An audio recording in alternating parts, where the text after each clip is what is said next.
बिहार में बीजेपी के सहयोगियों ने उसकी मुसीबत बढ़ा दी है। बीजेपी के सहयोगी एलजेपीआर चीफ और केंद्रीय मंत्री चिराग पासवान ने आरा में रैली की और इस रैली में उन्होंने गठबंधन को लेकर बड़ा ऐलान कर दिया।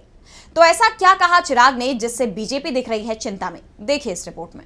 बिहार विधानसभा चुनाव नजदीक है और अब राज्य का सियासी पारा गर्मा गया है। सत्ता पक्ष और विपक्ष दोनों ही राज्य में अपनी पूरी ताकत झोंक रहे हैं, लेकिन जैसे जैसे चुनाव नजदीक आ रहा है, एनडीए के सहयोगी बीजेपी की नींद उड़ा रहे हैं। नीतीश कुमार के बाद अब चिराग पासवान के ऐलान ने बीजेपी की बेचैनी बढ़ा दी है। केंद्रीय मंत्री और लोक जनशक्ति पार्टी रामविलास के प्रमुख चिराग पासवान ने बड़ा ऐलान किया है। उन्होंने कहा कि उनकी पार्टी बिहार की सभी 243 विधानसभा सीटों पर चुनाव लड़ेगी। भोजपुर जिले में एक जनसभा को संबोधित करते हुए उन्होंने ये बात कही।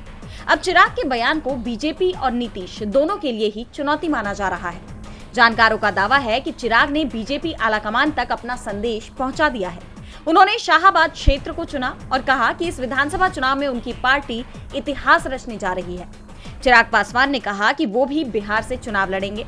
बिहार में चिराग की एंट्री से सियासत पहले से ही गरमाई हुई है। खासकर नीतीश कुमार परेशान है, लेकिन अब जिस तरह से एनडीए में सीट बंटवारे को लेकर खींचतान देखने को मिल रही है, उसके बीच में चिराग का 243 सीटों पर चुनाव लड़ने का ऐलान करना बहुत बड़ा बयान माना जा रहा है। जानकारों का कहना है कि चिराग अब कम सीटों पर चुनाव लड़ने वाले नहीं हैं, बल्कि वो इस बार आलाकमान से ज्यादा सीटों की डिमांड करने वाले हैं। यानी चिराग के तेवर बता रहे हैं कि बीजेपी के लिए बिहार में इस बार सीट बंटवारा आसान नहीं होने वाला। डीवी लाइव बिहार की रिपोर्ट।